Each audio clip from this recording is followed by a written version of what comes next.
Down the Barrel Podcast with Jimmy, Dino, and Jared. All right. And we are back today. 2026. First episode of 2026. And we thought, what better way to bring in the new year than to talk fishing, right? And a very specific type of fishing.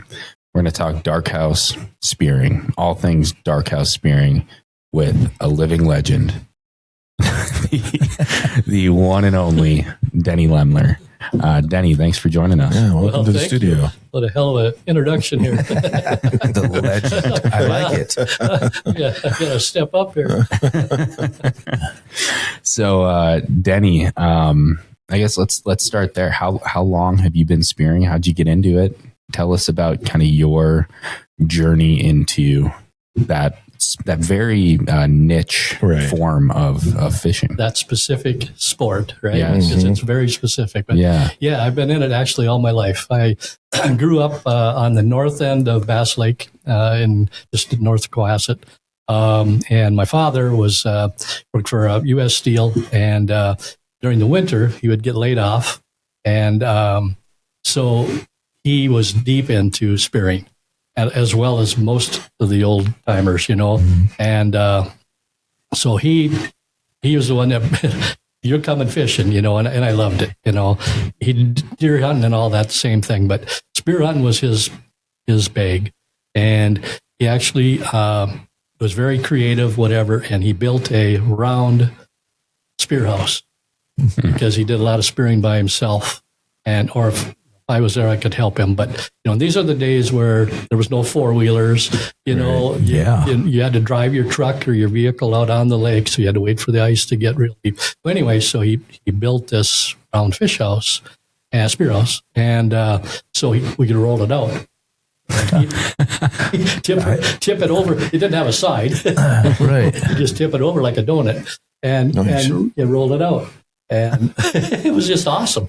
And then got it set up, and we had some specific or special spots, but those were the days too where there was no sonar. The green box Lawrence wasn't even out yet. Right. And so it was all by string and and by 6 feet long, and you do the arm length, and that's where your depth, and all those kind of things. But anyway, so we'd try and get our same spot, and we got a lot of big fish, he did. And I did as well, but out of that lake. And so that's what started me, I guess, hooked me good. And then kind of progressed from there, went through high school, college, whatever, and got married. And then had Brent, and he played hockey. So we had a fish house. I had a fish house all along with a partner. And but Brent got into hockey. That kind of took care of the weekends, and we're working full time, whatever.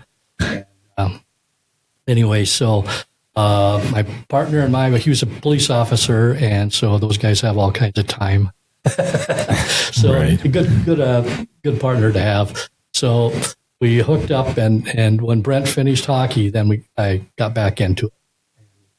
Picked up an 8x10 all aluminum fish house that a buddy of my partners had built, and they went south for the winter, so they sold it to us. And so we hooked up, and it was a fantastic house. The hole was like 5 feet by 40 inches. Two people could spear out of it. It was great. Anyway, so we put it up on Pekagama Lake, and we had some spots out there that were kept bouncing around, but that we got some big fish out of that lake.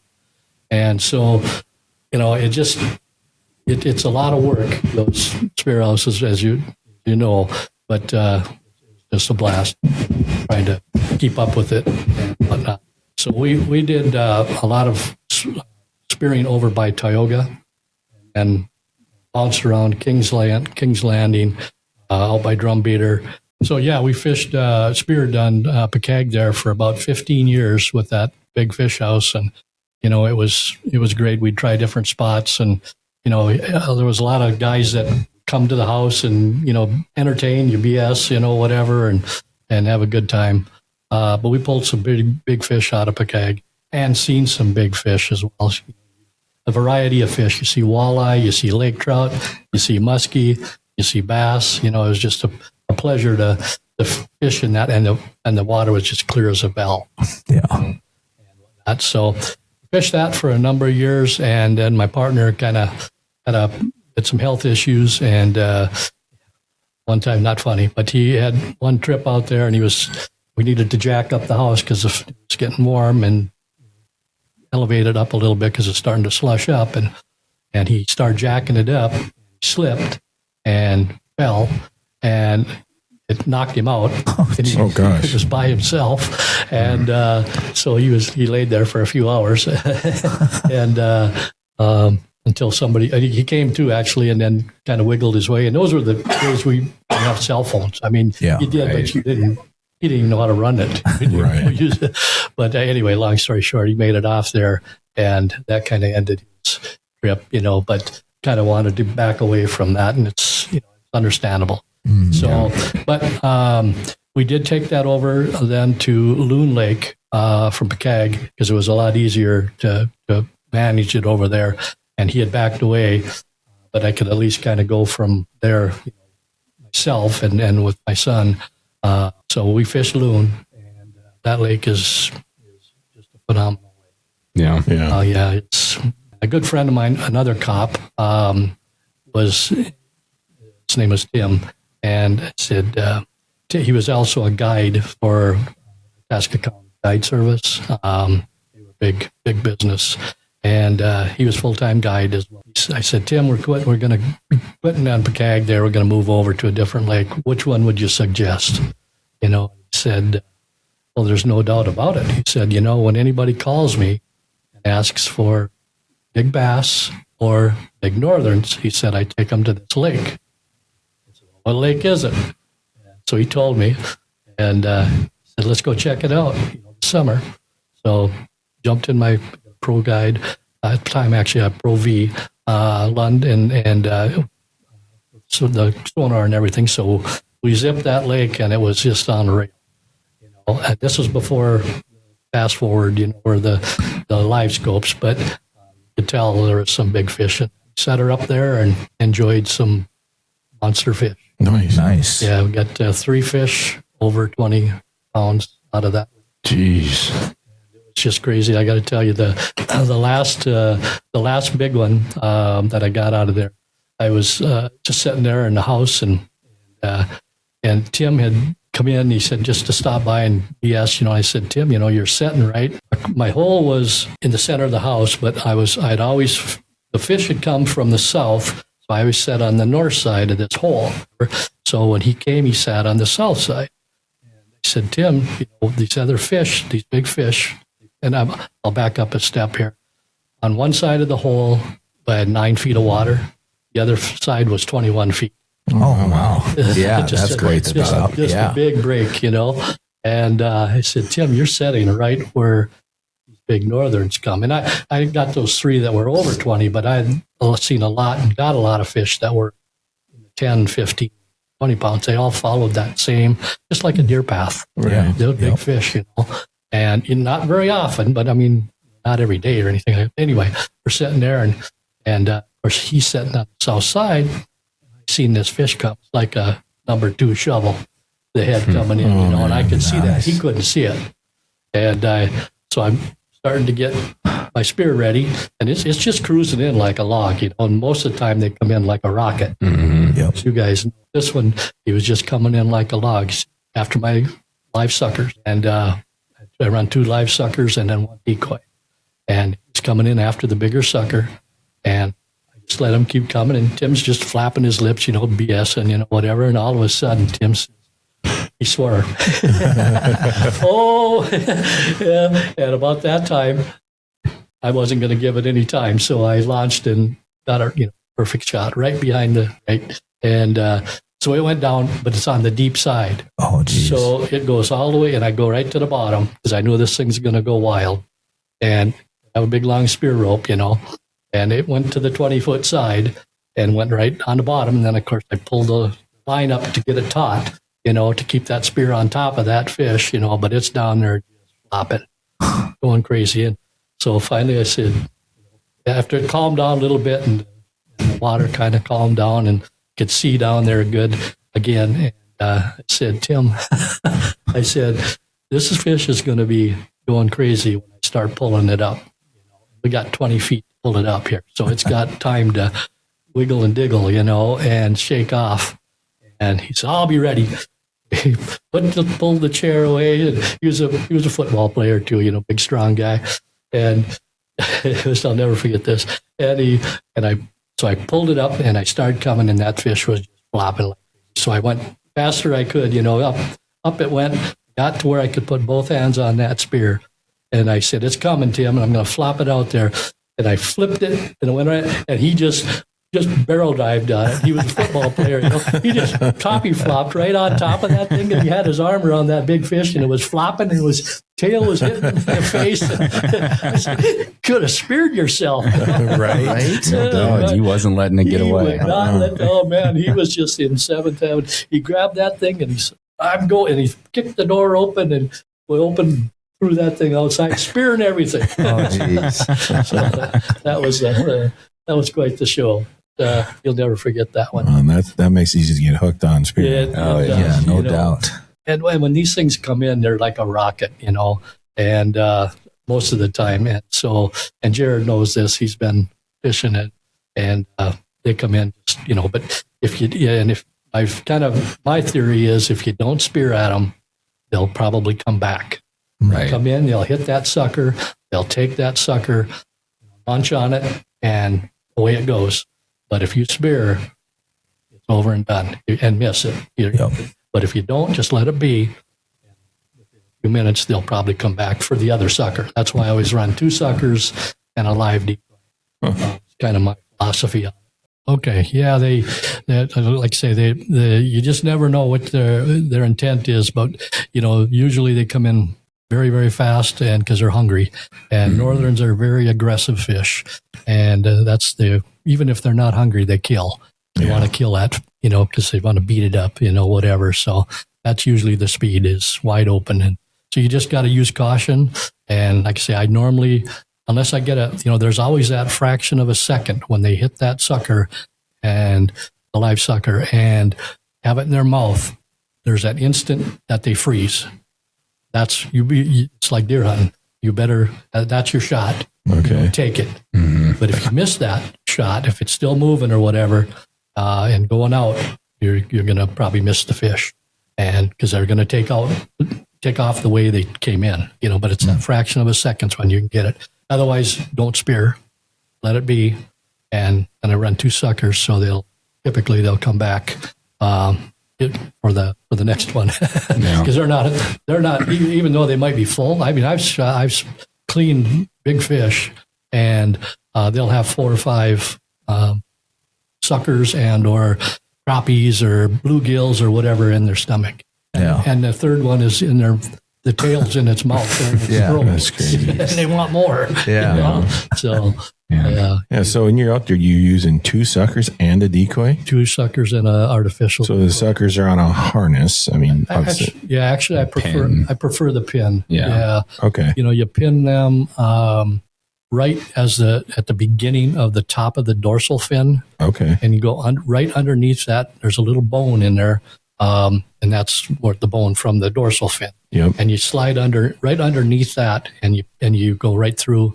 And it's meat to meat, so you're not going through any organs or whatever. Okay. And those, Jared knows as well. You can get 4 or 5 days, unless they get whacked. If the fish comes in and whacks them, chomps on them, they're pretty tough. But otherwise, you can get 4 or 5ve days.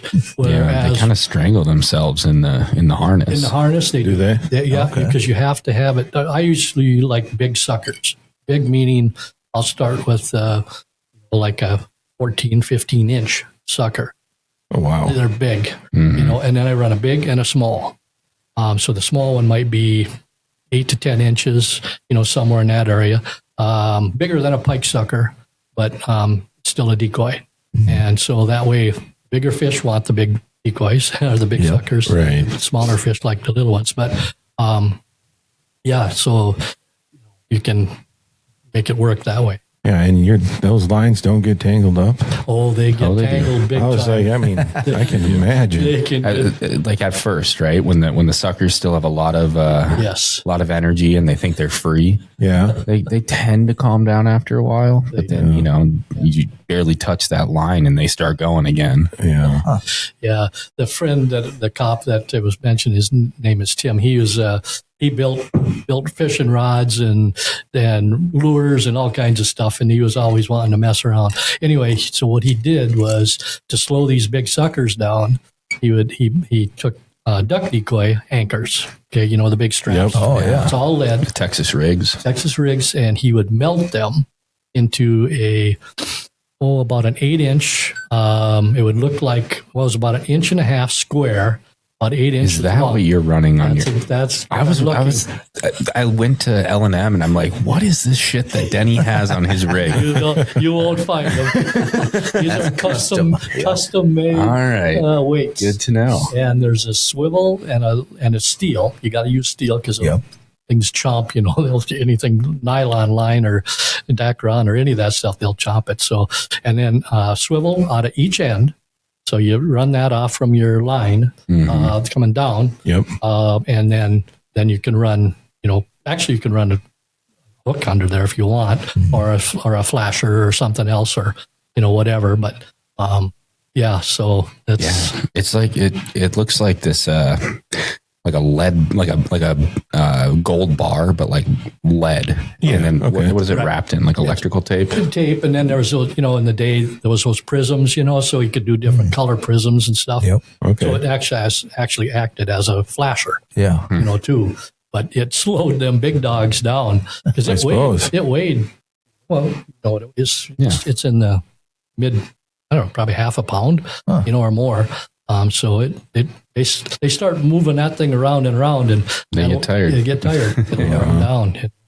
Wow. Well, and on that note, so I run my setup a little bit different than Denny's. I only do one live decoy, and that's because I can't deal with the tangled lines as much. And then I've got one of those Northern Crack spinners, that I run in the middle, and then an artificial decoy on the other side. But yeah, I could see the benefits of the 2 live decoys. It is. If I had, some ankle weights for the fish. Right. You got to do something to slow them big dogs down because I usually had bought my bait at River Rat, for a long, long time, and the previous owners there knew me quite well, and so they would get me river suckers, and the big dogs are river suckers, and so they're in the river all the time, their whole life. So they're so powerful. Right. That's all they are is muscle, and I mean, those things would just, they'd swim all day long, and you got to keep them in, keep them in line. Yeah. And then I would run them at different heights too. Okay. So to kind of keep them, like Jared was saying, because otherwise, they can get tangled up. And when one of the big fish comes in and no suckers see that fish coming with their mouth, looks like a culvert, coming, they go nuts. Well, yeah, I can't blame them, I guess. Yeah, I can't blame them because they know they're going to get chomped, Yeah, but it can be a mess, when you got 3 lines down there and a spear with a tether on it and a fish that just wants nothing to do with where it is right at that moment. It's fun. It's so exciting, it's so very similar to deer, hunting, because you sit there and you think you're kind of getting bored because there's no, you might see a couple other little fish or whatever, northern smaller ones, whatever, pull the sucker away from them, and then when that bigger fish comes in, it's just like, that's that 10-point buck, and it changes your tune really fast. Yeah, that's what I love about it, is it really does feel like it's combining fishing and hunting, Yep. Right. And you got to have some patience. You got to have some snacks. Right. And when that fish comes in, your heart is racing. Really. And you got to make a shot, like you don't just set the hook. It's fun. It always seems to be when you have a cup of coffee on your lap or a sandwich or a snack or something, and you're still looking, but you're, and it's like, oh, wow, it's just, it makes your old heart just go like crazy there. Yeah, I bet. and you can still get those big northerns even today. I know it's a lot harder. I mean, I know you guys have your own little lake you guys have now, and you have some pretty good luck. But I mean, is that pretty lake specific, or do you still have some lakes where you can go and catch some good ones? Yeah, I do, and we're on one now. That's really a good lake now. But after we kind of finished up with Loon, just to kind of keep going with my history there a little bit, finished up with Loon, then I got so, frustrated with the fact that, with just myself for the most part, dealing with the maintenance stuff, I went to Winnie, and I'll back that up a step. I went to resorts that on bigger bodies of water that would offer a service of, they had spear houses, so they would run, I would just hook up and do a seasonal with them so I could use their plowed roads. They would advise me as to when the slush is starting to come up on the lake, all the things that you need to be informed of, so I would go through them. So I went through High Banks Resort was when I left Loon, and for that first time. And, so we'd go right out there, and they were just very hospitable, and take care of us good, and set the house up and got some nice fish out of there. It wasn't great, but it's okay. And I finally got into Third River flowage, which I'm sure most of you, for the spear guys, that's very well known for big fish and a lot of them. Okay. It's on Winnie there. It's in the Third River flowage. And Dixon Lake Resort runs that. Okay, yeah. Those houses. Great people. So I did that for about 3 years after High Banks, 3 or 4 years, I think, after High Banks. And it was great. And same thing, we got big fish out of that lake, and there's 2 spots that they take care of. They run, I don't know, I'm not trying to put an ad out for them, but I think they run about 15 to 20 houses. There was 2 spots. One was called the Flats, which was right out in front of the landing. And then the other one was called Clay Banks, and that's right in the mouth of where the river comes in, or out of Lake Winnie.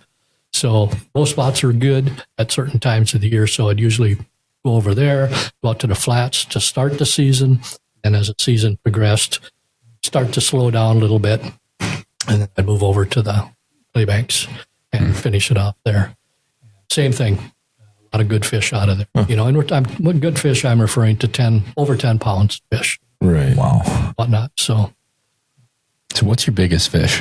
23 and a half. Got 3 over 20. See, I wrote this down. Oh, I came with notes. So I could remember here. Let me find it. Okay, 22, 23 and a half, and the last one was at 24 and a half, the one Tim tackled. Wow. Jeez. Wow. Monsters. They were monsters. And what's the length on that thing? That one, like they were they're all in the 40s. The 24 and a half actually was a shorter fish than the 23 and a half by an inch. It was 44 and a half, but it was so fat. It was just unbelievably fat. That's awesome. But I got those mounted in my trophy rooms. So. Yeah, as you should. One of those look really good right up here in the wall. Right? Right? We got to get one up. What do you think, Denny? Can we take one of your fish, put it right there? No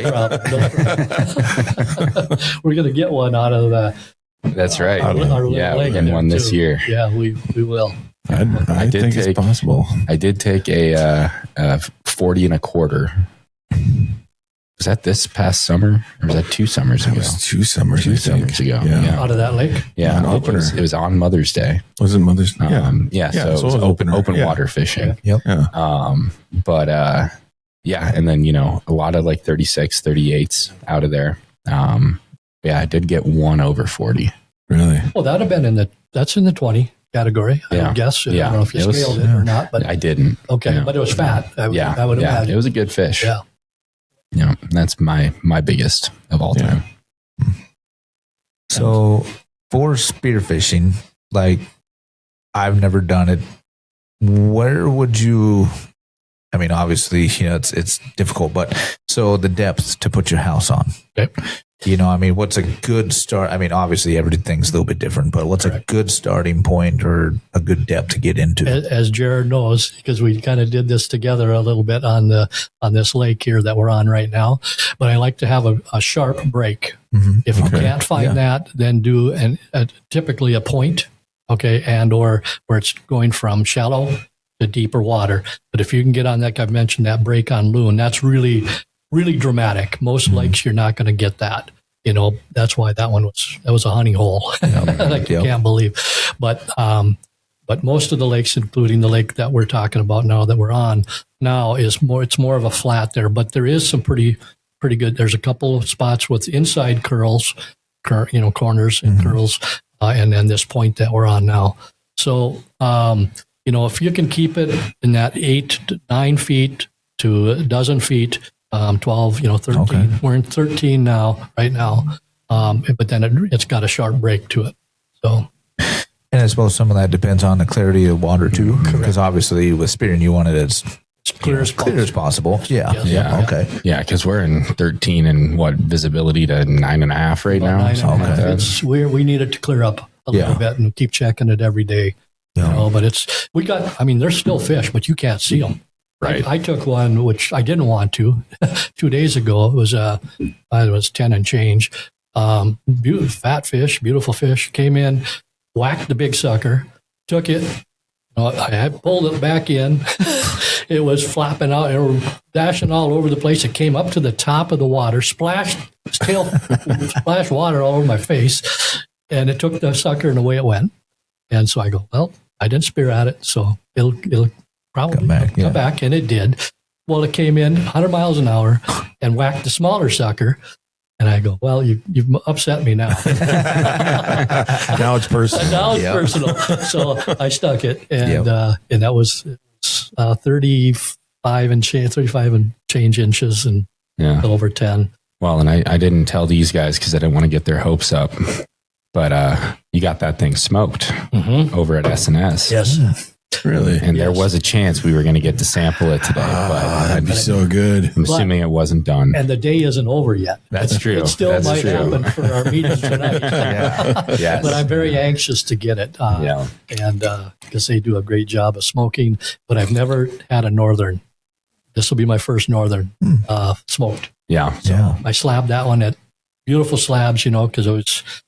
Things are they're big slab, and so they should be very good eaters. Yeah, I tried to smoke one last year. Okay, but I smoked it whole. Oh, okay, and it had to smoke for too long. It ended up getting too much smoke flavor, if that's even possible. But it was, and a little bit dried out because I had to smoke it too long. Yeah. But I do have one in the freezer still. I think it's a 36 inch, and the skin's still on, right? Yeah, yes. It's still whole right now. So I might slap that out and try to smoke that. That might be a good one to do since it's been in the freezer for a bit. Yeah. There you go. I did have. I got this. We were at I think the Dark House Association banquet or whatever. Yeah. And talked to one of the guys there from S&S who had a table there or whatever. And so we were sitting there and just kind of BSing. And he was saying, about this smoke. And I said, do you guys do fish? And he goes, yeah, just bring it in, So that was this summer. So, we camp up on Red Lake for a month, in May. So I had walleyes, big walleyes too, nice walleyes. Anyway, so believe it or not, because I love fried walleye. Oh, yeah. Nothing better. But I said, I'm going to have them smoke a walleye. And it was great. It was fantastic. That would be awesome. So we had an event at our house, whatever, and threw that out there. Man, everybody was, first they said, you smoking walleye? I said, yeah. Why not? Yeah. Why not? Well, it was all bones when they're left, it was all skin, whatever. So they loved it. So I'm really anxious to test that northern. Oh, I bet it's good. You eat something enough times and you're willing to try to get creative. Exactly. Yeah. Right. I would definitely try to smoke a walleye. Why not? It was, and it looked great too. It's got that glow to it, and the skin and stuff. Yep. So it was very good. Very excited to get that. As soon as I do, you guys will get some. So. Yeah, seems how we didn't get the invite for the smoked walleye. Right, But, right. You know, had an event, but that's funny. I didn't get invited to that event. This is at the campground now. Oh, there we go. So Okay. everybody All right, says, we'll let you go on that one. Go to then. Lemler's because he's got a fish fry tonight, you know. And so Right. they're as soon as they bring out my fryer, then come running. then we're friends. Yeah. Yeah. Oh, yeah. Yeah. Yeah. Right. Smell of fryer grease is Well, that's a we dinner bell. smoked turkey while camping, and everybody always asks, Oh, you yeah. know, Right. Smells say, so what are you good. guys smoking? Smoking turkey or ham? And Right. We never So- get any fish, so. no, we don't fish that much. So you haven't picked it up yet, so maybe you don't know the answer to this. But what does it cost to have a pike smoked? Good question. I picked up the walleye. I don't even know what. I didn't look at the per pound or whatever. I picked up the walleye. This was a 20 inch, I think, walleye. You know, because you get one over 17, you know, whatever. Yep. And so I took a bigger one and did them. So you got 2 fillets, you know, slabbed it, 2 fillets, and it was $3.57 To have the them whole smoke it, fish? for the whole fish. for both fillets. What? That's pretty cheap. All right, I'm gonna sell my smoker. Right. Why would you? I'm gonna make a profit. Exactly. I'm not going to bother, you know. Right. with Not at that trying price. No, Yeah. trying to do that. Man. It'll be interesting to see because actually I weighed this northern. It was 10 pounds and change, and the 2 slabs were a little over 4 pounds of just meat yeah. and skin, you know. And so I'll see what they charge or whatever. But Yeah. you know, I bet it's probably going to be $5. Yeah, Oh, I yeah. was gonna say, I mean, I guess you did all the work to fillet it up It's and prep. everything, Yeah, it's and they're prep. running their smoker anyway. It's just a matter of when they have that little Right. extra space to throw it on. Yeah. So Makes sense. that's a good deal, yeah, no doubt. Yeah, why bother? right? Yeah, exactly. And it's so convenient. I mean, just let them deal with it, and you just have to eat it. Yeah. I can Have do that. I can do that. Right. I think that's a good thing for one of our upcoming episodes. Let's get somebody from SNS talk about smoking fish. You guys, You know, good- all the that's deer a they good- cut good idea. up for hunting That and is a good idea. They're hides. a great supporter of, Oh, of exactly, hides and yeah. everything. Right. Yep. Yeah. They always support our banquet very, very Yeah. well. And so we Yeah. try and reciprocate, you know, whatever. Yeah. I'm going to write that Well, down. and they supported our veterans hunt too. Yeah. I mean, Yeah, kind of they did. through first call for help. Yep. But yeah, that's a really good idea. Just talk all things processing, you know, Yeah, which should actually be great, right? you know, so. Because we can talk all day about Eating. shit we pretend to know about. Right? Let's actually get an expert on They it. know about it. There. Yeah, I can talk all day about how long it takes me just to bring it into them, you know, and have them do the work. You know? I gut shot this 2 months ago. Can you salvage anything? Can you And make it's it good? amazing. Yeah. No, that's cool. Man. So we kind of know where to set up a spear house. You know, it seems like I always see spear houses go out on early ice. Early ice. Why is that? First ice is, and it's got to be safe enough, you know. And I Right. figure for I got a Lumalite now, you know, it's 5x7, weighs 380 pounds. That's what exactly I wanted because I had to move it myself and jack it up, you know, all that. But anyway, so I want 4.5 inches of minimum ice, not clear ice, but good ice. Okay. But yeah, and the reason for that is that the fish are really hungry because they haven't had much all fall Yep. and whatnot. And so, and with that, when it caps like that with the ice, that triggers them and their teeth are back in, their gums have reduced, you know, whatever, and they're ready to go into the feed bag. And so I try and get them, you know, into the big fish and right away. And most of the time, the bigger ones are in late December, early January. So ice is, you know, it's good ice, it's safe ice. It's not first ice, but that's when those things seem to run the best. Okay. And I spear also. I go up to this year, last couple of years, went up to Captogama and speared up there, and I go out of called Sandy Point Resort and whatnot, and it's in the bay there. It's hot for big northerns. We got some dandies out of there as well. And then last year I went to Devil's Lake. Yeah, I was going to ask you about that. Yeah. You can spear walleye You over can there. spear walleyes, and you can spear 5 of them a day, Wow. Wow. and 5 northern a day. Yeah. Well, I think that'd be tough to go there, then come back like, oh, nope. I know, right? Yeah, nope, better not. Well, how many walleyes do you really see from house around here? Quite a few. Really? Yeah, but only on certain lakes. Right. I Like suppose. Pacagama, seen a lot of walleye and a lot of lake trout. Really? Big fish too, because it's, Pacagama's got their forage is smelt, primarily Right, smelt. right, Yep. Smelt run and everything else.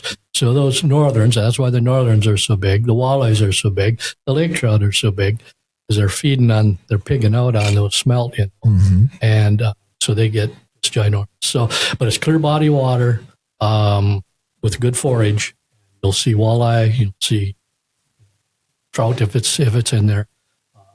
In a lot of lakes, and Winnie, you'd see them up there too on the Third River. Not as many as Pacag, but and when you'd see them, they'd be big fish, but they're usually right on the bottom. But to kind of echo when we were talking about Devil's Lake, Yeah. okay, I'm an old timer, right? We've been told and trained never ever spear a walleye. Yeah. Right. So when they turn the green light on, you're sitting in the dark house on Devil's Lake, and now it's legal. The first walleye that came in, I go, I can't spear that. About 2 seconds, I go, yeah, I can. Yeah. It's like, oh, wait, I remember that. And an 8-pounder landed out on the ice. Nice. That's awesome. It is, and it came right up to my sucker minnow. Normally they're right on the bottom, and maybe will come up and just to investigate, look at the sucker right. or whatever, but they're not going to chomp it. But he came right in. I think he was gonna chomp it, but I didn't give him a chance. But yeah, five walleye and 5 northern. That's awesome. Well, let's talk decoys. Right. We've already established you like to run 2 live suckers. Mhm. What's your preferred artificial decoy? The old red and white is the white. preferable. Is that because it's easy to see or because the fish come to The it? fish come to, All right. and I've tested. You've probably seen my decoy box. Oh, yeah. It's weighs about 50 pounds. Yep. And I would say 70% of what's in there is red and white. Yeah, and it performs. Yeah. And so you got to go with what performs. But, Right. there's so many new stuff out that's illuminated, and all that stuff. And I've tried all that. I've tried the balls. Those are the things that go. The northern crack that I mentioned earlier. Yep. Oh, Yeah. Yeah. Spinning golf ball. Spinning golf Yep. balls. Yep. Yeah. And they're cool because they mesmerize the fish. They're like in a trance, They right? are. They just come in, freeze. they freeze. They put their nose right on that ball and it's spinning around, and you'd think they'd want to just whack the heck out of it. But they're tempting, so you got to spear them. Well, I don't know if you saw I think I left it out in your house. The one that I took 2 of them, made them into one. So I have a red and a white, and then I've got kind of that, I don't know what you call that pattern, the like green and red and yellow, like kind of fishy looking pattern that's on a lot of northern baits, Yeah. Yep. kind of tiger stripe. Yep. Yeah. So I stacked 2 of them together. So I've got like this long one, and that I just figured, might as well maximize the amount of colors I have down there, depending on what the fish are interested in that day. Yeah. And yeah, they come in and, they'll come in pretty quick, and then they see that and they just stop. And they sit there, and it's like they're looking at themselves in the mirror. It gives you all the time in the world to set your coffee down and, get your spear ready and make a good shot. Yeah. I love those things. Never speared or never had a big fish come in, big fish. I've had a lot of good fish that came and smaller fish that came into those things. So I can't answer the question on what a big fish would do, if it would chomp it or not, or if it would mesmerize that. But yes, you're 100% correct. That it just slows them down. And if you want to have fish, take fish. If you're pickling or, just want to eat fish, that's the way to do it. Because if you don't, then they come in like a rocket and you might not have a shot at them. Right. So yeah, there's definitely, they're very effective. Yeah. So stupid question. Size limit. Is there a minimum? Yeah. Depends on the lake. On northerns, yes. Yep. Okay. Yeah. So how do you tell? Yes. Go ahead. how big a fish you got. That's the magic question. Yeah. And water magnifies. Right, exactly. So it's got like the old adage for whitetails, ground shrinkage. Right? But it's the opposite because they get bigger, they look bigger. And then, but it's, Everything looks bigger underwater. Then you bring it out and it's like, oh, it's not that big. But it's tough. It is. What I do, this is just myself. I judge per my decoy. Yep. If I'm running a 14-inch big sucker and a 9-inch, whatever, I use that when they come in if I got time, and that to kind of equate the length of those fish. And you can tell, when they've come in and Jared's probably experienced this as well, but it's like unbelievable when they come in and flare out their gills to eat that sucker. Yep. They look like alligators. An alligator. Their head looks a foot wide because those gills flare out. And so it's so deceiving. And then they whack it. And so then you can judge how much decoy is hanging out on both sides of its mouth. Right. It's a head on one because they always hit it in the middle. They'll always hit that sucker in the middle. Yeah. And tails out of the other side. My kind of go-to before I throw the spear is if that fish comes in and I don't go, holy shit, I'm not throwing the spear. Gotcha. There you go. But that's just extra cautious too. Yeah. Because I've heard of people putting pieces of siding, or some kind of measuring thing even down underneath the water so they can see how much it covers up or something like that. But once you get your eye, I suppose you get it trained a little bit. You can usually judge pretty well. Well, yeah, I suppose after you get a few of them, you kind of get it. Yeah. Well, and then Denny was talking about how they'll come in and just hammer it and run, right? Yeah. I couldn't tell you how many fish I've had that were about to spool the whole setup, and so I have no choice but to just start pulling it back in.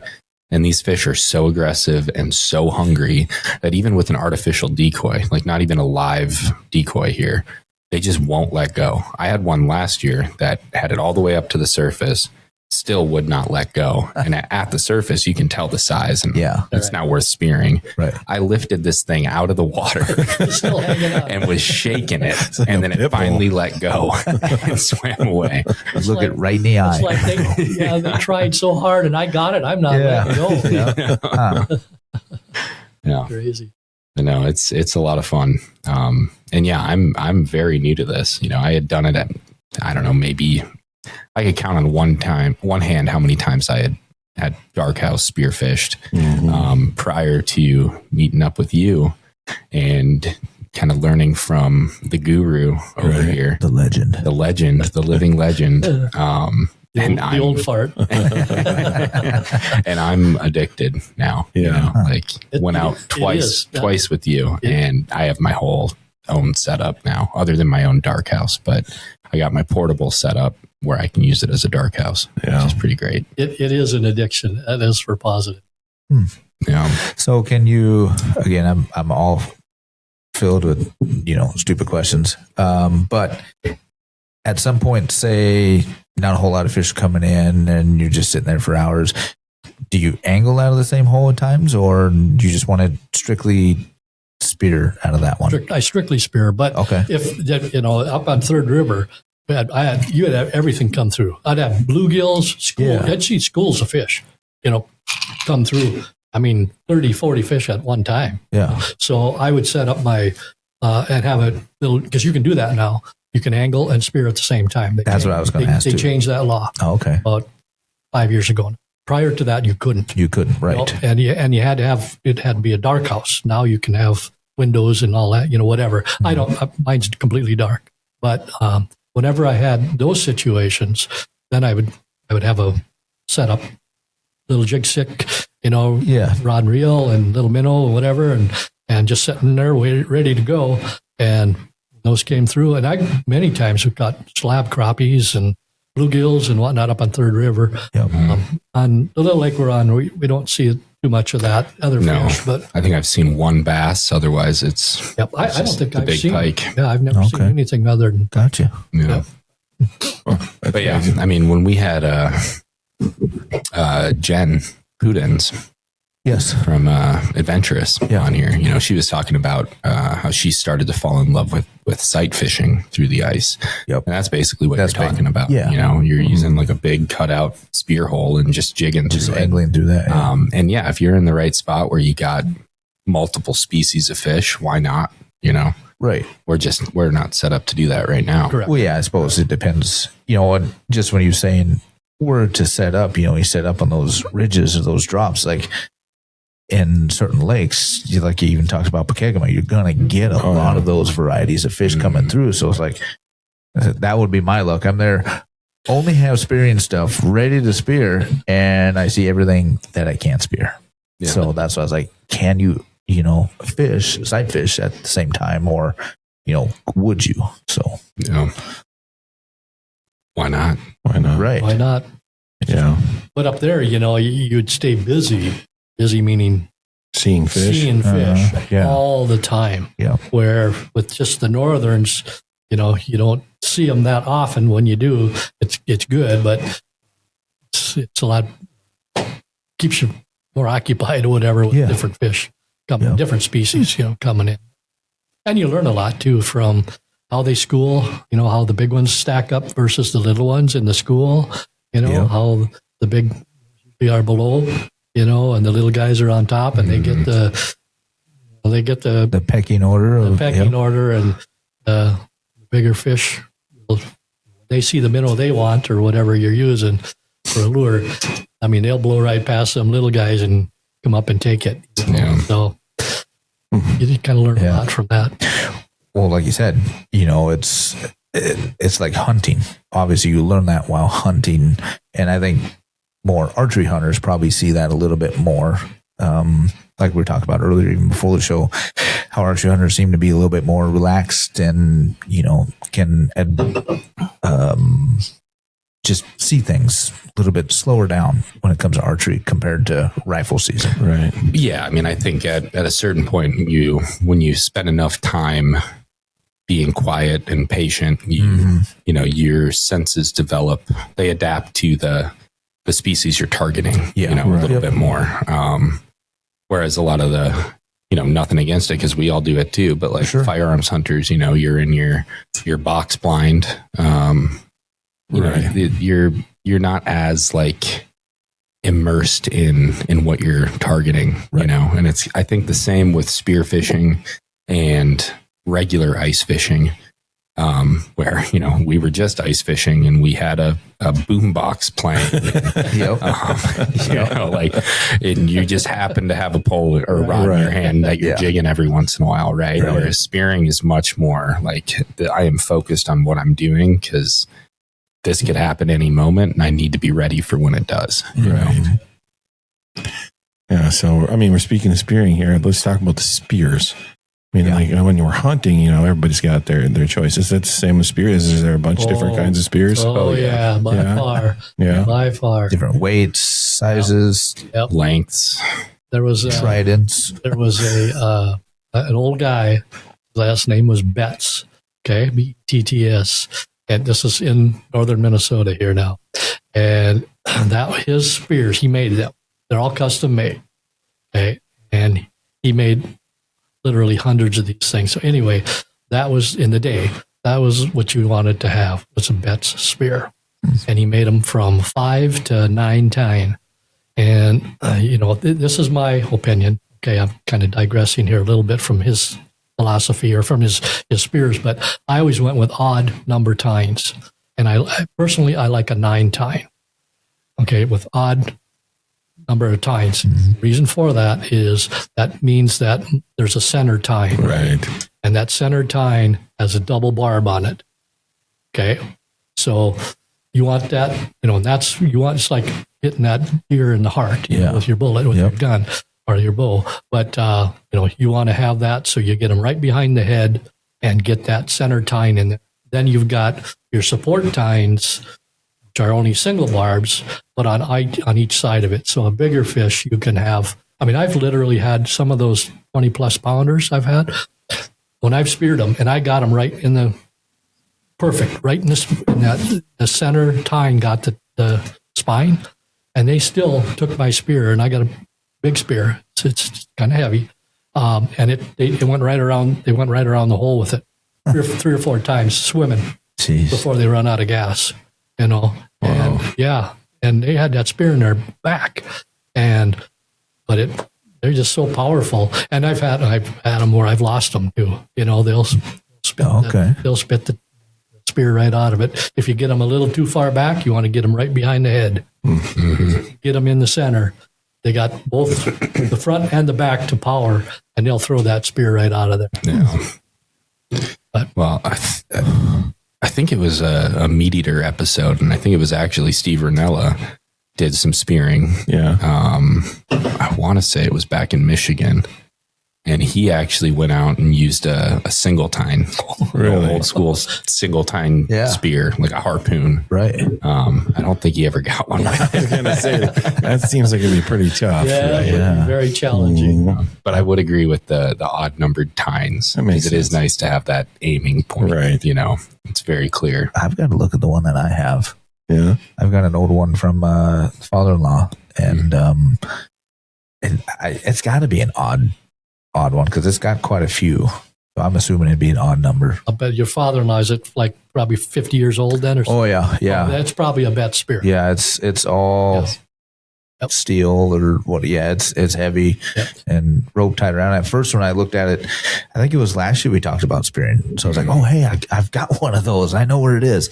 And I was like, shit, I don't think there's a rope on it. Well, yep, it is. It's just really wrapped around and stuff at the very end. So because it hasn't been used in years, So yeah, I've really got to look at that thing. Yeah. So nowadays, with all the laser cuts and whatnot in steel, you can get some. I think the last spear I bought was $450, and that was a 9-tiner. But it was so well balanced, it was unreal. But it was laser cut. The old days with the bet spears, those are good, they're great, but these things are just so much better. Because when like on Loon there, when I was in 20 feet of water, actually the trail where those big fish were coming, that was in about 15 or 16 feet of water. Mm-hmm. Okay, and so you got to get that spear to go straight. Yeah, you can't have any arc to it or any of that, and you rarely do you spear straight up and down. Because you spear before that fish gets to you, or is leaving you. So you got to make sure that thing, when you throw that spear, that it stays on a straight line. And that is done by a well-balanced spear. Okay. That's the key. So a kicker. Otherwise, they'll dish out, dish down, they'll dish out. Yep. I've had it many times with older spears and whatnot before I honed in on a top quality spear. So what did you get for a spear, Jared? I got the cheapest one L&M had to offer. Shovel that he just just ground some pitchforks in. It works, but I would not describe it as well balanced. No. And I've had it for a couple of years now.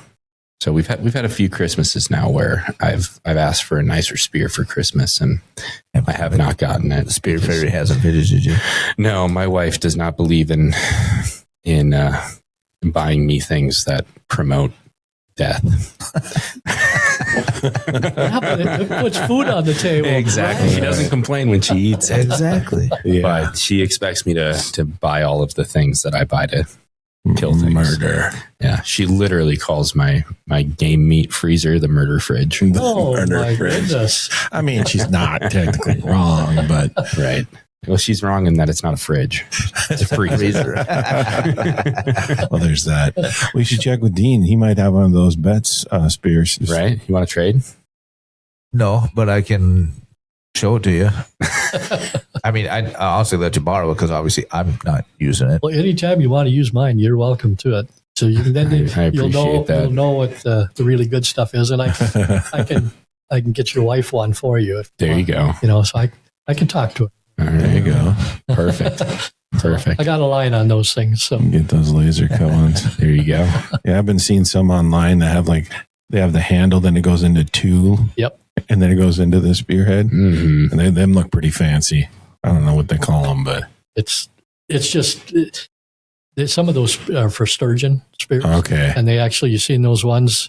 I think what's the name of that lake in Wisconsin where they have those Winnebago or something? Winnebago Yeah. or whatever. I mean, that is insane. Because the spear head leaves in the fish. You keep the rope Right. like a handle. Really? That's wild. But they're 50, 60, Well, yeah, I suppose. 40, 50 pounds. Yeah. That would be it. They're not these little 20-pounders that we spear. Right. Little. Might look that damn thing you'd take off. I'd have that rope wrapped around my hand, and I go, You take a Right. swim. yeah, I have to wear a life jacket. Yeah. Is that Lake Winnebago or is it? Yeah. It's something like Winnebago. Winnipesaukee or something like that. Winnebagoshish. It's I think it is Winnebago, but I could be wrong there, so don't quote me on that. We're going to quote you. No, don't. Definitely. It's in Wisconsin. Everybody in Wisconsin hates you now because you couldn't get the No, name of you the lake idiot. right. It's this. Sorry, I've never been there. Yeah. So, did you want to tell us about this? Yeah, we have this decoy in studio from the 1940s. This thing still catches fish, I bet. It's red and white. It's red and white. It's got some unique characteristics. You don't actually catch fish with that. No, I believe it's hand but you'll carved. come in. Yeah, Right. It's buggy. This- It's got buggy eyes. Yes, Okay. and this is actually a decoy that is used to catch deans. They come running. Because of the red and white color. Yes, Yes. and the phallic nature Yes. of the carving. See, even in 1940, they had a sense of humor. Right? Mhm. Right? Now, this is a great decoy. It's definitely a wall hanger, but it better see the water. It has to see the It water. has to see the water It has at to least see once. the water. So Yes. if you do not know what we're talking about, this is a hand-carved decoy from the 1940s that looks like a penis least with eyes. Goggly eyes. It has fins and everything. It does. It does. It does. And it has the eyelets and the leads in there. I mean, it's a legit decoy. Definite lead. But the way the head is Let me see that carved, thing. it is definitely looks like a penis. Yes. Does have a And I think that little was intentional. Yeah. Yep, and it's that the guy that built that.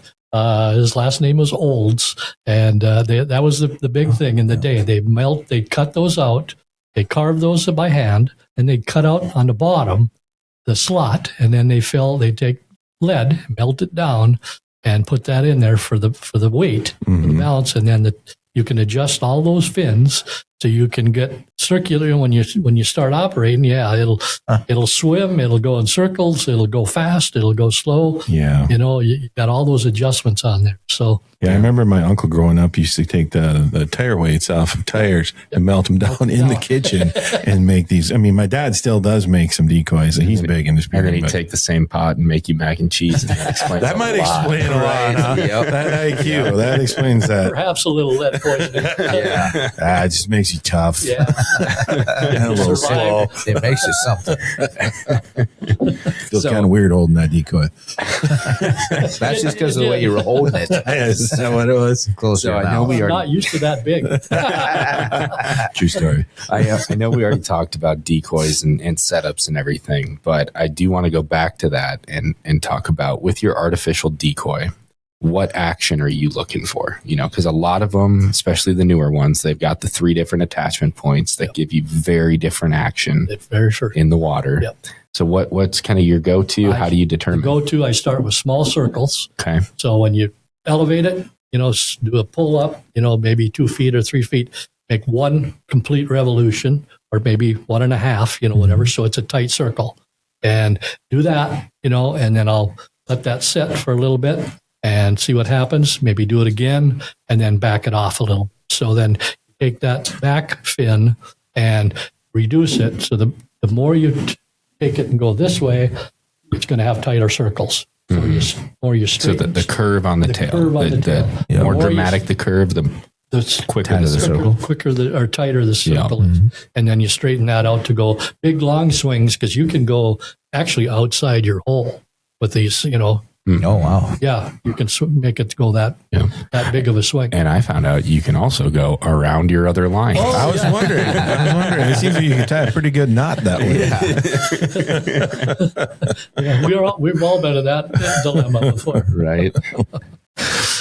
And then in terms of with the attachment points, right? That determines the speed of the circle? No, just the level, angle. the level of the, because you can pull that so it's like it's it's going up. Right. So it's getting away. It's trying to go up, so you pull that the front eye is going to go more up.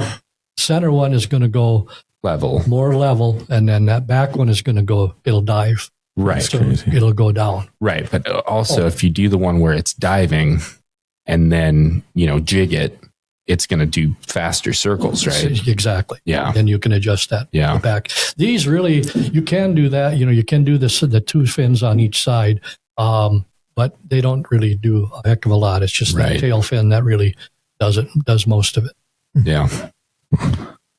So really, decoy technology hasn't changed much since 1940. Maybe materials, but that's about it. Correct. Yeah. Yep. Uh-huh. And I did buy one at the decoy show that was just here a month ago, whatever. Mm-hmm. And I don't know if you guys have ever been to that decoy show, but No. it is flipping phenomenal.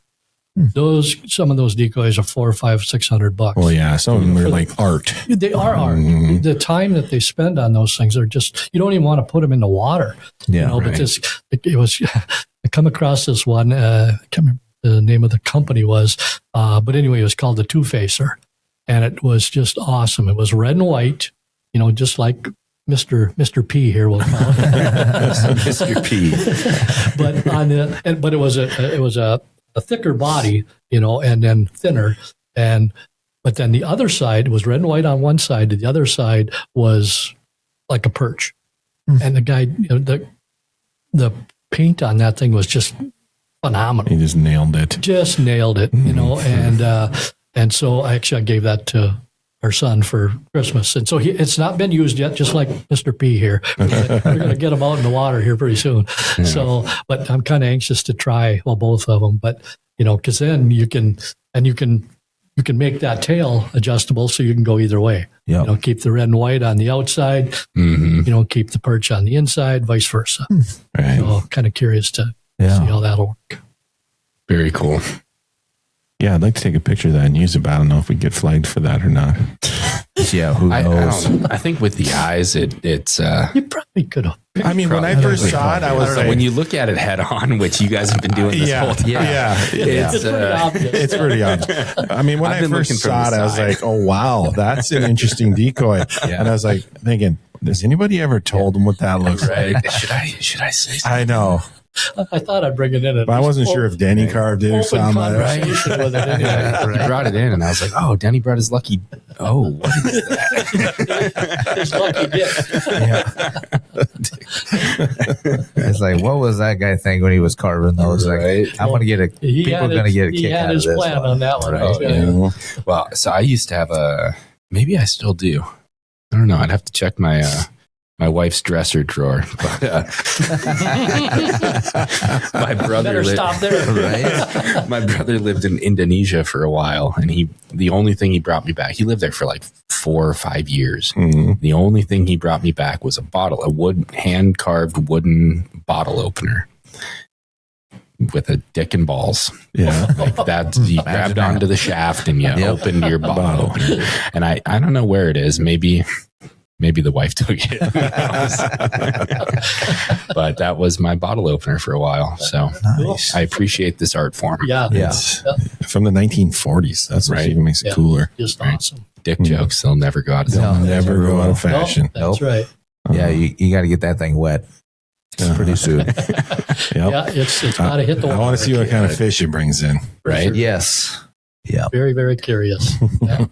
So the one question I haven't asked yet, seems how I got all the questions, and I suppose it depends on the size of your house, but what is the average size hole? I mean, 4 by or 3 by 5. I suppose it all depends on the size of your Depends on house, the house, doesn't it? the size of the house. But my philosophy is the bigger the hole, the better. Better. You can better. see more. and- See more, Yep. and you can get that fish out of there. I suppose. The big Okay. fish, small hole. Guys are running portables. You can't. I tell you a quick story. We used to spear up on Fox Lake. Okay, it's a private lake, way up 38, way up north. Okay, and we were running portables. Okay, and this lake was similar to the lake that we're on now. Okay, and so and I had my same philosophy, which I've had all my life spearing, is I run two live suckers and a decoy. Well, you got a roof, but it's all Right. fabric, Yeah. right? Yep. So you got to pin it up there, right? So I'm sitting in there, and I got my two suckers down there and sitting, and there's not a lot of room in those portables anyway, whatever. Yep. And the big fish came in. It was in I got it actually. It was like 15 or 16 pounds. Came in and whacked that sucker, wouldn't let it go. Well, I pulled the roof down. There I am. I can't spear it because I can't. The roof is down. The roof's on my head. And one of the guys had a tip up over there. He said, "Lemler, what the hell are you doing?" I said, "I got a big fish on over here." So he kept running. Well, by then it had let go enough, and it popped back up, and I had time, and I jacked it. Yeah, that'd be my luck. I'm getting ready to spear, and I get hit in the head with the hub. Knock you into the hole. Yeah. That is the one possible issue with my setup is one of those hubs popping down. Yeah. Right. Yeah, because then you're stuck. Yeah. You got to get it. And one of the questions the question that hasn't been asked is how do you throw? Yeah. But that's it. Yeah, everybody's got their own. Do you thing. drop it or do you throw it? Yeah, I throw. Yeah. Because I want that thing to move fast. Yeah. So it's a two-hander. It's Okay. I'm left-handed, so that's my lead, and I want that center tine to go right behind that head. And so regardless of where it's at, and then launch that thing. So, but you got to put that spear head in the water before you release. Right. Yeah. It's going to splash you, and they're so quick, they're gone. Yeah. They know that fish, the splash, and it scares them, and they're gone before your spear gets to it, no matter how hard you throw. Well, and you're not going to see where it hit. And you don't, Right. It already because the splashed. water's rippling and everything else. So, Mhm. But yeah, so that's kind of You double hand throw. What about you, Jared? Double hand throw. Do you drop? I definitely throw as well. You slam it into the ceiling and splash it in the trying to water. think. I haven't gotten one yet this year, so I'm trying to think. I feel like I'm kind of a single hand. Yeah. I I have a shorter spear than yours too. I use my left for guide. The right is for throw. Okay. Yeah. suppose Okay, so. I guess. That's what I do. Yeah. But So I would say I'm the same. It's so natural for me. I have to think about now. Right. And, I suppose. But that's Right. that's what I do. Yeah. No, I definitely, left hand. I feel like doing these motions, reenacting these throwing things with this sitting on the desk. Right. Yeah. It could be misconstrued. I'm glad nobody's watching us through the window right I now. am too. What are they talking about? No, it definitely, I throw with my right and it slides through my left as kind of a guide. Well, right. and that's correct. And then with that, you got the rope. So as soon as that spear enters that fish, I'm stopping that rope, or I'm slowing it down anyway. At least get a hold of it where I can take it. If it's a big fish and I didn't get a perfect shot on him, and he's going to go nuts on me, I want to be able to release it right away, but still keep the rope so I can lower him down to the bottom to let him rest with the spear on top of it. How do you tether your rope to you? That's what I was going to ask. I tether it to my chair. To your chair? Yeah, to there's Smart. little bottom rung on that chair, and those two chairs I got. Those are funeral home chairs, by the way. I could tell. You can smell the death on them. From all the Everything fish. is death. Like you spear them, Right. you kill them, you murder. Yeah, we're definitely getting Whatever. flagged for this one. Right. But yeah, so then I clip it on there. Yeah. Because I've had it where that fish has taken the whole thing. Wow. Yeah. It's come to that where I can imagine. I used to put it around my leg, but I thought, that's probably not the wisest thing to do on a real big fish. Right. A bad shot it could maybe trip you. Well, and I know in your house, there's not a whole lot of room. I remember opening the door and saying, I go, yeah, no thanks, I'm out. Right. There is not a lot of room. That's the only. I had that custom built, but I should have made it another foot longer and a foot wider. That'd be my ideal, house now. Yeah. But now that Just I've a had little bit more. just a little bit more. We're talking about the house or the dick decoy? Right. So why not I suppose just because of how you have to spear and everything, there's like no guardrail, I guess you don't want that because you never know where they're going to come from. And Yeah, you'd hit your arms. yeah. Yep. Okay. And it bumps you and whatever. Yep. You got to keep her pretty well open. I'd probably have to get one of those tethers that the construction guys use on Or like your tree harness. yeah, Right. yeah. You could do that. Same thing. Well, could. one night, started taking our son. He was 6, 7, 8, whatever it was. He's hooked. I mean, he's just as much of a spear guy as I am now. And but I took him, and same thing. I mean, I strapped him right in, strapped him to the chair, his chair to the wall. That was in our bigger fish house, of course. But yeah, so I strapped him right in there, and he'd sit there all day and watch fish. So, but yeah, you got to be cautious of that. Yeah. So, Yeah. Well, my wife took our oldest skiing yesterday and was like, why don't you take the twins fishing? I'm like, just go out to Denny's house, take them fishing out there. I was like, I'm not taking 2.5-year-olds into that little spear house. She's like, why not? And I was like, have you ever looked inside that thing? She's like, well, no. And I showed her a picture, and she was like, yeah, probably not a good idea. Yeah, they'll definitely get wet. Yeah. So we ran tip-ups. Oh, yeah. Get them 2 years, maybe 5, 6 or 7. And, then you can tie them off. Tie them off and, and be wise about it. Anchor them to shore or something. There you go. All right. So we've talked about the setup, spearing the fish, the houses. Okay. When you get these big northerns, how do you clean them, Denny? It's called the 5-way method. Okay. I was wondering. 5-way method, and big or small. Oh, even the small ones, huh? Other than if there's people, a lot of women ask for pickle, smaller fish for pickling, whatever. I just slab them, Okay. but I don't fillet them completely, but if they're eater fish, I 5-way them.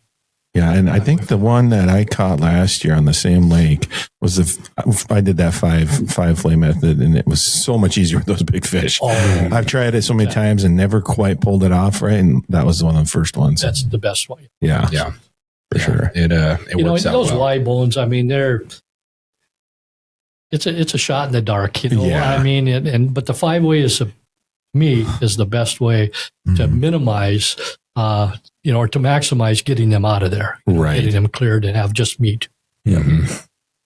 And we love northern. Oh yeah, me too. You can't beat Some of the best. northern in the winter. Yeah. In the wintertime, Right. Summer's a little bit questionable because they get real slimy or Right. not. But yeah, it's perfect in the Yeah, for eating. they're delicious. If you gave me 2 fillets, guaranteed boneless, and one was pike and one was walleye, I think I'd go with the pike I might be For with you flavor. on that one. for flavor. Oh, Yeah, yeah. I agree. I would think so too. Yeah. Yeah, in the winter and winter. Right. And, Yep. Yeah, I The agree. only thing I might take over it is like an entire bucket of crappies. Yeah, Those are pretty 14 good. inches. Right. Yeah. yeah, I don't think I would. I'd go with the pike all day long. Yeah. They're good. Mm-hmm. Yeah. Well, on that note, anything else you want to add? We're in an hour and a half, almost hour. Are we 40. really? Are we? Yeah. I got to show you a real quick picture. Okay. Yeah. Something, okay, guys? It's If I can find it. it's another decoy. Isn't Yeah, I it? was going to say it better be a decoy. If it's a really good picture, we'll share it too if we can. We need the music, Dino. I know. Yeah, go to music or go to commercial. Right? Don't worry, I can take the pauses out. First call for help. Yeah, we got to write that one up. Denny's looking at his phone. Play by play.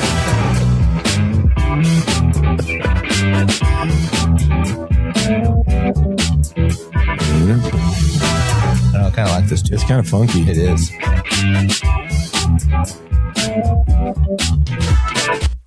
Got to get Jared fired up for the meeting. Right? Mm-hmm. Yep. Wake you up. I've been wanting to do spearing for a while now. Well, I think we had a buddy that used to do it, and we just could never meet up. I think spearing is, to me anyway, I mean, Dad, that's all he does is spear. Yeah. And it always seemed to just be so slow. Right. I have an Although attention our fishing span the other issues. day was pretty slow. Oh, that was Very very slow. Very Yeah. slow. But The one thing we didn't talk about, and it's maybe just so simple, to make your big square hole. Obviously, got to have a huge. Do you chainsaw? Do you use one of those big hand ice saws? Auger and an ice saw. Auger and ice saw. and then Do we want to talk about it on air? Or? we are on there. We are.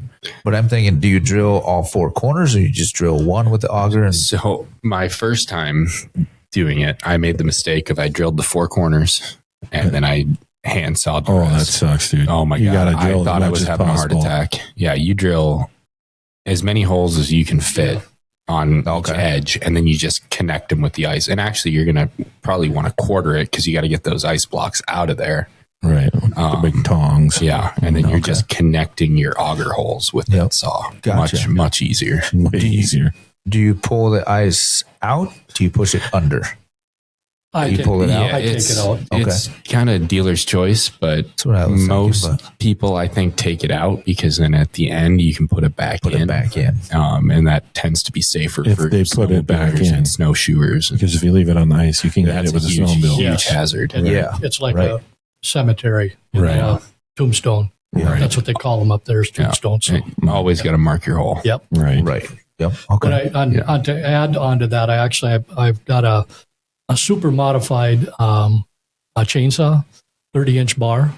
Oh. So when I moved because we used to move quite often up at Third River, for either clay banks or out the flats, or in between or whatever as the season progressed. So we'd move, so there'd be times we'd cut 24-inch ice. Yeah. Well, to do an auger.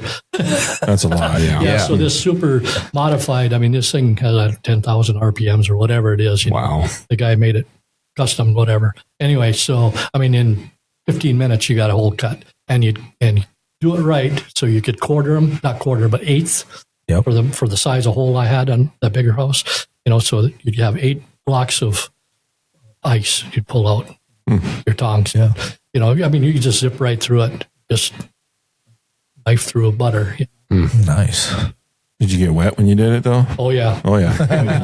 But Throw some water. Yeah, and I learned this from the guy that owns Dixon Lake Resort, and because he was the one that actually prompted me to get this big bar and and all this and this high test, because that's what he was running, and it's hard to explain, but most people cut this way, right? Yeah. You're gonna get wet. Just start in your corner and you go backwards. Your saw is this way, and you're walking right alongside the hole that you're going to cut, but you're going back, so all that water Going behind you. Yeah. and you just walk right and just follow your front bar, your bar is right where your front foot is. Yeah. All the way, no matter which foot. So you're almost cutting with the tip of the saw. Yeah. Correct. That makes sense. Yep. And everything else is kicking up behind there. Oh, man. Keep it a little drier. Right where Brent is standing, hopefully. True. I'm too old to do that these days. I was going to say, let us borrow that saw, and I'm getting Jared soaking wet. Take a look at that, guys. What do we got there? Those are not the contents of a pike stomach. Yes, they are. Oh my God. That is awesome. What is that, 30 frogs in there? It was 44 frogs. 44 frogs. Looks like I a catfish counted or something there, Okay, too. now picture this, and I'll show you the fish that Dear Lord. before I cut it, before I flayed it out. Wow. There's a hungry boy there. Yep. Man, Oh, and then there's a bonus. There was that's crazy. 3 bluegills and 2 perch over off on the side. Those were partially, the frogs were just taken. But anyway, that was the fish. Nice. So it was 15 pounds, whatever. But I started flaying that thing. Okay. This is at home now. I'm flaying it out on my fish cleaning bench and come across the stomach, which you always do, and I was 5-way in that. And it's like, the stomach was as black as your phone. I thought, this thing is sick. It's got cancer or something. Yeah, It's terrible. This is on Third River now, by the way. So soft bottom. Okay. Yep. And I'm going to open that stomach up. So I took my knife and just kind of sliced it, and out oozed. It was the sickest thing I've ever. Yeah, all those frogs oozed out of it, and it just. I made a complete mess of my. I can imagine. My fish bench, and that's when I took a picture of it. But what it was, and I didn't know the fish did this, so I called and you probably all know Tom Newstrom, right? Yep. He was, a guide, whatever. I said, Tom, here's the deal. I said, I got this, 14, 15 pound jack, northern up on Third River. I said, and the thing was stomach was full of frogs. He said, oh yeah. I said, well, what's the deal? He goes, what they do. I said, how do they get the frogs? Because the frogs hibernate in the mud. Okay, they're down 5-6 inches into the mud. I said, what do they do? Dive bomb them? Or do they tail whack them? He goes, no, they dive bomb them. So I said, that's incredible. So that's why they get so much mud. I mean, they just started healing these things until their stomach fills up. Well, they got mud in there. Jeez. And 44 frogs and a few crappies. And I mean, did you weigh it again after you emptied its stomach? Because I bet it went down to like 8 pounds. I know. And those are big frogs. Right. They were. I mean, that's amazing. Just amazing. Huh. Wow. Because that's very common. Very common. Huh. That was it was late in the year, if I remember. That is wild. Oh no, it wasn't. It was December. That was December. Man, That was December 8th. well, that was a well-fed pike there. No doubt about it. That's frog legs and frogs. Yeah. Right? Entire things. messing around. Made me hungry. Frog legs. Something's wrong with you, boy. Mud frogs. Oh, man. Well, I think unless there's anything you want to add about spearing and how to get into it and spearing safety, Try it. You'll love it. I can Sounds echo that. addicting. Try it. You'll love it. Yep. Absolutely will love it. If you're, and not tie it in, but if you're a deer hunter, you'll love it even more. Yeah. It's just, it's so, you can make comparisons that are so closely that it's just a different critter. So, but Yeah. one's in water and one's not. Yeah. Boom. It's a lot of fun. And there's a lot, every lake's got fish. So, Yep. most have northerns and Except for the ones I go to. Yeah, except the one we were just at. Yeah. Right. Which is Denny's Lake. Thanks a lot, Denny. Yeah, no doubt. Yeah, no, I'm sure we could keep going for hours with stories and for great sure. fishing stories and stuff. But we've probably taken up enough of your time and everything. Right. So, Yeah, I think it was good, and we can always talk more another time. So That's for right. sure. That's right. maybe after this season, we can come back and talk and see how you I guys think did. we need to get you guys out trying it, Yeah, and then we can absolutely. That'd be do another one. Absolutely. You're welcome. I'm always down. I love me some Yeah. northern. welcome So to it. You betcha. so And I'll does- guarantee you at least one big fish the day you I'll take that guarantee. right. Because- I rarely Yeah. say that. Right? I rarely say that. But the water's not good right now. It's not clear. Yeah. When that clears up, I mean, they're still there. They're the fish, but you can't see them. I sent you that picture, didn't I? Yeah. That one? Yeah. I mean, you could barely see that thing, and it was 6 feet down. And I mean, it was probably a 14, 15 pounder, Nice. and you could barely see the thing. Yeah. But So does spearing go to the end of regular angling or is it early? the last Sunday of February, always the last Sunday of February. Okay. So then, that's why we usually Yeah. pull right away because you don't know what the weather's going to bring. Right. Yep. So that's why I like plowing the road, keep it Right. wide, keep it frozen, whatever. And so that when you do want to pull, the road is good. Yep. Yeah. Yeah. Gotcha. Cool. Well, There you go. I learned a lot. 'Cause Absolutely. I don't know. I think it's cool. I want to do it. Yeah. Get yourself a red and white dick decoy. Right? That's all you really need. Yeah. That's really all you need. Throw it in the compare hole and dicks. try to get some fish. I have a spear, so, Right, you do. It's probably. it probably is. Bets. Bets. You think so? I would I guess. think so. I would. When I get home tonight, I'm going to look. I might even bring it in tomorrow and show you guys. I'm gonna laugh when it's a pitchfork. Actually, that Betts used to make them out of pitchforks and what's those called? Manure forks. Yeah. forks. Yep. Yeah. Oh, I They would bet. take the tines from those, and then obviously on the straight end, Yeah. and Yeah. then go from there. Yeah. And then you build the shaft and Yeah. everything else. But those are super, super strong, and made really good tines. Yeah. Now I got to look. I'm going to look. Yeah. There you go. Project, so You got homework. You got to bring it in because I want to see this thing. Right. Put it through your foot. I believe it. Yeah. Well, thanks, guys. This Well, was no, fun. thanks for joining us. Yeah. Appreciate Thank you. it. A lot of fun and good luck out Great there. stories. Yeah. Yes. Thank you. And Yeah. likewise. Yeah, Yeah, good thank you. spearing. Yeah, I need to get out there, but unfortunately, I'm not on the road for about a month. But I'll find a time here and there. Yeah, Just but look at we're it. not. We're not on the road. The end of You don't February. have the key. You're right. We The end of February, we did well out there, guys. We did. There we go. That's End of season. that's a little unusual because usually it's winding down Right. I end of suppose. February. But I was shocked. I was just making notes there for this, about some of we had some big fish there the last 2 weeks. Well, there you go. In Yeah. March, we'll have a big fish episode. There you go. Mhm. We'll see Well, how you guys did. We'll have S&S smoke a pike, Yeah. and I'll smoke a pike, and we'll do an on-air taste test There we go. comparison. Yeah. Well, the one you're going to smoke is like a year old. So. No, I'll get a new one. You might want to start Freezer fresh. burnt and, yeah. Right. Yeah, You might want to exactly. start fresh. So. Hell, All right. Well, until Perfect. next time, who Yes. knows what we'll be talking about and who we'll have on. We'll come figure up it with out. something. we'll have a good time. Sounds good. Always. Absolutely. Thanks a lot, Danny. Thanks, Thanks again. Appreciate it.